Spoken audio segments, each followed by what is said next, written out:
বাংলাদেশ জাতীয়তাবাদী মহিলা দল ৭ নং লতাচাবলী ইউনিয়ন শাখার উদ্যোগে এক কর্মী সভা অনুষ্ঠিত হয়েছে।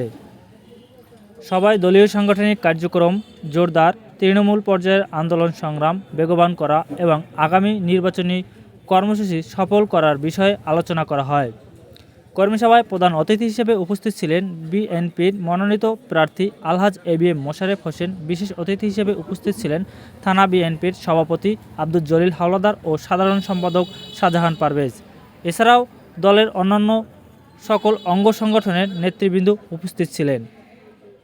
সভায় প্রধান অতিথির বক্তব্যে এবিএম মোশাররফ হোসেন বলেন, নারীদেরকে যদি আমরা আগামী দিনে আরো বেশি শক্তিশালী করতে পারি, আরো বেশি সুবিধা দিতে পারি, তাইলে আমার সমাজটা, আমার সংসারটা, আমার পরিবারটা ভালো থাকবে। কি থাকবে না?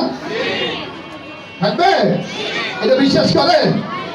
যার জন্য বিএনপি আগামী দিনে যে সংসদ নির্বাচন হবে 12 তারিখ, সেই নির্বাচনে নারীদের মঙ্গলের জন্য, উপকারের জন্য বেশ কিছু কর্মসূচি ইতিমধ্যে ঘোষণা করেছেন। আপনারা অনেকে বয়স্ক ভাতা পান না? কি পান? বিধবা ভাতা অনেকে পায় না? 30 দিনের চাল পায়। এইগুলি বাংলাদেশে প্রথম শুরু করেছিলেন বেগম খালেদা জিয়া। 91 সালে অনেকের, আমি মনে করি অনেকের তো জন্ম হয়েছে, এখানে মুরব্বীরাও আছে না?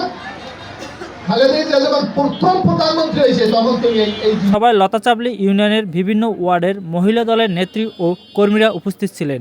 সভা শেষে দলীয় শৃঙ্খলা ও ঐক্য বজায় রেখে ভবিষ্যৎ কর্মসূচি বাস্তবায়নের প্রত্যয় ব্যক্ত করেন। Desk report, Kuakata update.